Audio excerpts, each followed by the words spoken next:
What's up, everybody? It's your girl, Symone Titania, and you are back for another episode of The Indie Seat. So, yeah, it's only been all day.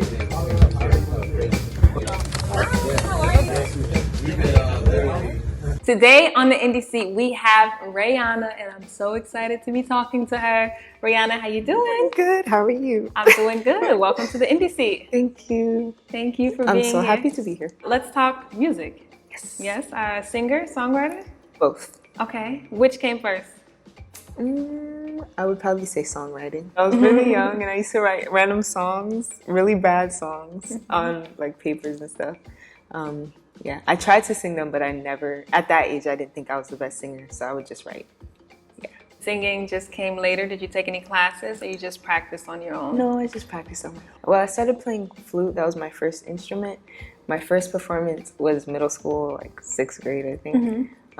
Yeah, but that's as like a choir. So it wasn't really like as nerve-wracking because it wasn't individual. Right. So, yeah. What is that like learning alongside like other students? Nah, I was gonna say harder at first, only because you have so much like to compare yourself two. That sounds really bad. But when you're in like a group of people playing the same instrument, you have to really try to be your best. Yeah. Especially when you're like competing for like a seat or something like that. How many instruments do you play? I would say two. I play flute and guitar, and I'm not the best at piano, so I won't count piano. But I tried to play piano. You have a single out now, don't you? Yes, I do. What is it called? Stay. I did it with Tewaido. What was that collaborating process like for you? Very smooth. We wrote the songs together. They did all the instrumentation of the song, but I was very blessed to be able to help write the song. What do you typically write about? Love. Heartbreak or like falling in love? Or all of the aspects? Majority just the experience of love in all aspects, not even just relationship-wise, but in every way. Do you perform a lot? Not as much as I think I should. Okay. I prefer open mics only because I feel like they're more relaxed type of vibe. If you can explain or describe your music in one style, what word, or give me, okay, so here's what we're gonna do. Give me a word that best describes your music. Yes. And then also, if you can define your own genre of music, what would it be called? The first word I thought is unpredictable. If I could give my own genre, it would probably be, I don't know. That's a hard question. Gotcha. Hold on. I don't know. No, it's okay. I mean, you don't have to be put in a box. Because I do a little bit of everything. Yeah. I grew up listening to so much music, so sometimes I just do what I want to. Yeah. You know? Who did you listen to? A lot. My mom, she was like my major music influence growing up.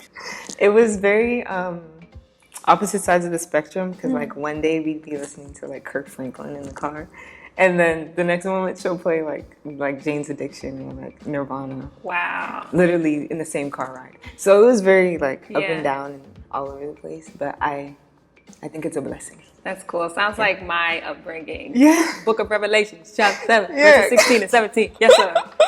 But very cool. Yeah. So do we hear and feel some of that in your music now? Yeah, I would say so. Okay. Do you have any goals for your music? Honestly, I just want to be better in my musicianship and be able to show myself effectively while I'm performing and not be so held back by expectations for myself. Yeah. That's my major goal right now. Would you say it's expectations that you're putting on yourself or that you think your audience members want? More so that I'm putting on myself and what I expect from myself when I'm performing. Yeah. Sometimes it could be a little bit like disassociative. I want to be more connected. Yeah. And like all throughout a performance instead of and then I'm like, oh shit, people are listening. Oh, and then right, and it's like back and forth. Yeah. So what's the difference between like practicing and performing at home and then going out on stage amongst people? This is really bad, but by myself, I'm very nervous, even by myself. Really? So when I'm singing in my house, I live in an apartment, so I'm always so self-conscious of like people, the walls are so thin. Right. So I'm like whispering and I'm like, fuck, like waiting till a certain time. Sorry, am I allowed to curse? Yeah, be yourself. Okay. And waiting, I'm like waiting till a certain time, like when I think there's not as many people in the building. I'm working on it. I think that's such a beautiful thing to point out, especially as an artist, because it can be kind of, scary because you're kind of like being vulnerable and opening up. Yeah, and exactly. people are going to hear, but you have a beautiful voice. So I would say just sing as loud as you can. And I'm sure your neighbors are going to want to listen to you on Spotify. So what does plugging yourself look like? Do you do a lot of marketing or do you have people like stream your music? Like, what does that look like? Marketing at the moment, I'm still learning how to promote myself. But right now I more so use like Instagram and like YouTube and like the comment stuff for like marketing purposes, trying to like get myself out there and stuff. Yeah. Other than that, just trying to like try the best I can to find somewhere that maybe has an open mic to see if I could do something, you know? Yeah, that's a good way to get like a really nice audience too. You know, like if you go to Chicago or if you go to New York and you hop on an open mic, I'm telling you, you get like 10 to 20 people following you on Instagram. And that's cool because they're from somewhere else and you're just like, exactly. And then you could brag and be like, yeah, I got listeners in Miami, I got listeners in Chicago, my listeners are like all the way in Tokyo, you know, like I'm international. Oh, hey, what's up, guys? We are right here at WUUL Studios. This is where we are shooting the Indie Seat. And we want to thank WUUL Studios so much because they are one of our community supporters, and we appreciate all our community supporters. If you're an artist or a business looking for a place to shoot anything that you can think of, they can do it, okay? So hit up WUUL Studios. They do hourly rentals, and you can book it right on their website. It's really simple, WUULstudios.com. Thank y'all so much. Again, check out WUUL Studios, and make sure you're checking out the Indie Seat too, all right? All right, y'all. Peace. Thank you. Do you plan on touring at any time soon? I wish. That's a dream. What's your dream collaboration? You never know when you'll get the chance to do something like that. But the first names I thought of, Bjork, Sinead O'Connor, and Willow Smith. Nice. Yeah. Do you find that there are any challenges in putting your music out on the streaming platforms? Yeah, because I feel like sometimes when you're promoting yourself, it could be a bit, sometimes the consistency is on and off.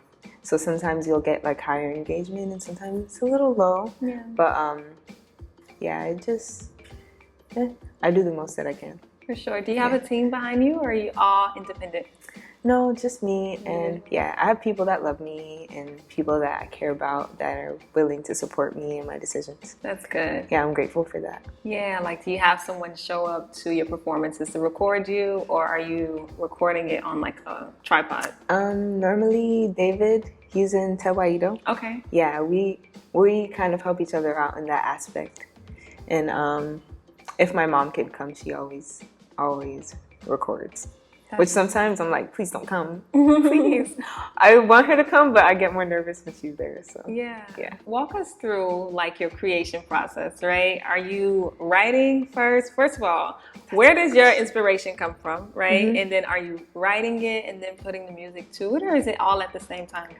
It's funny you ask that because recently I've been trying to experiment with writing first. Because normally I'll try to create a rhythm, whether it's like guitar or whatever instrument, and then I'll kind of create a song to the music. But recently I've been trying to write first. Okay. And it's a little awkward, but it's okay. Yeah. Do songs just come to you like on a day-to-day? Are you ever driving in the car in traffic and you're like singing like, okay, wait, let me try and record that on my phone? Yeah, no, it's really bad because I go to work so far, so I have to go on the 95. So I'll be like singing a song in my car and I'm like, oh my gosh, like I can't forget it. And I feel really bad. I hope nobody hates me. But I'll literally go on my phone and open my memos and sing the song in my memo so I don't forget it later. But I only sing on the highway because when you're on the 35 to 40 miles per hour, I feel like I'm always looking at people in their cars sometimes. Like, and I notice like if somebody's picking their nose or somebody's like rocking out in the car. It's just like, you know, somebody is driving next to you, right? So sometimes I'm like, damn, he's picking his nose.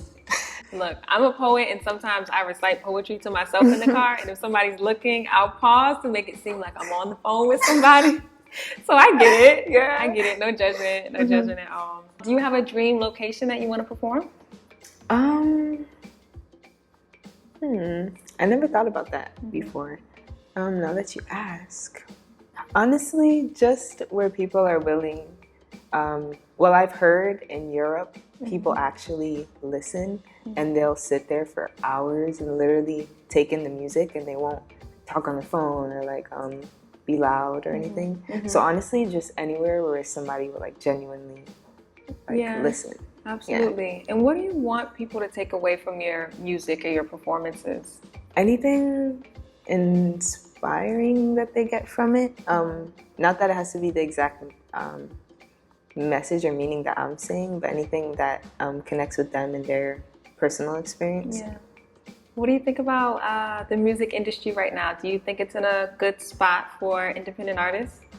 I feel like it's easier for people to get recognition for their work, but sometimes the work is missing some things. But that's subjective, so I don't know. Right. Yeah. So when you say missing something, like the element of like that a label can provide or talent-wise? I feel like the people that are getting recognized at the moment, Right. like getting a lot of recognition, I feel like, and when I watch people like underground and they're not getting as much attention as somebody that's rapping about like drugs and sex and stuff, it's kind of like discouraging. Yeah, for sure. Yeah, I think a lot of people are getting away from listening to the radio and trying to find underground, more meaningful stuff, you know? And I think that is a good thing and a good side about social media. Yeah, that you can really tap into what you like and what speaks to you. You know? That's true. So do you find that you have an audience on social media that kind of connects with you and follows your music and just like your lifestyle? Yeah, I do. I have a lot of people that, you know, I connect with on social media, and I hope one day that, you know, I'd be able to connect with them in real life too. Yeah, because I know a lot of people can make quick connections that way as opposed to emailing or trying to call. No, Sometimes definitely. social media is more of like, hey, what's up? Saw your music, you know, would be dope to collaborate. Yeah. And the visuals, I feel like like an email is just words. Yeah, you could send images and stuff. But I feel like knowing there's a person behind the Instagram account and being on there and be able to see their content and stuff is, it makes it easier to feel relatable. Yeah. And I have one more question for you. Yes. If you can offer a piece of advice to an emerging artist who is shy and might be a little nervous to perform, what type of advice would you offer them? And you can look in the camera. I'd say, and I say this all the time, even to myself, like go somewhere and just be loud and like scream. Like wherever, like probably not at home because you don't want anybody to call the police. Scream when there's people and do something embarrassing for yourself. Like wear something that makes you uncomfortable. Sing songs that take you out of your element or out of your comfort zone. I don't know. I don't want to say be confident. I feel like that's cliche, but I don't know. Just do things that make you uncomfortable always on a daily basis. Little tiny things to huge generous things. Yeah. Thank you so much for tuning in to another episode of The Indie Seat. Make sure you stay tuned for Mango Sessions. Peace. That was The Indie Seat. Thank you.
Untouched.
I saw you smile with your whole heart thrown from your hands for me, for me, for me, for me.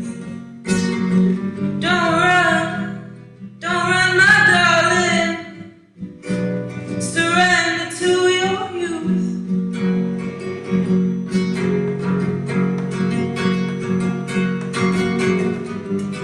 They always told me the storm was coming, but you led me to your deep blue sky. They always told me the storm was coming.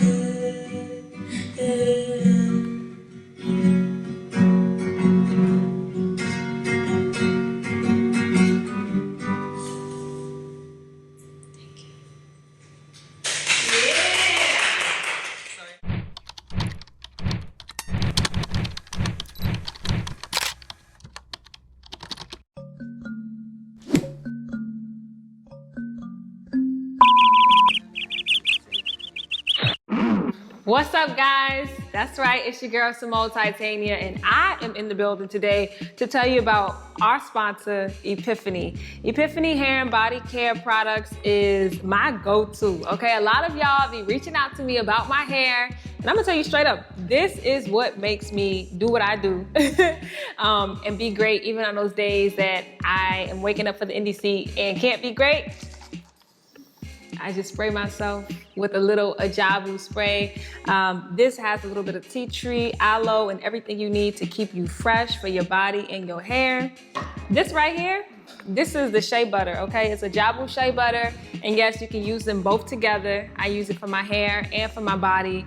This is to set my styles when I do my braid outs, my twists, to keep my feet moisturized, if you know what I mean. And this right here, everyone can use. This is a little bit of light and breezy oil, and you could put this on your face. Singers, you can even put this a little bit on your fingers and put it right up in your throat, and it just relaxes you right before your performance. And this is called light and breezy oil.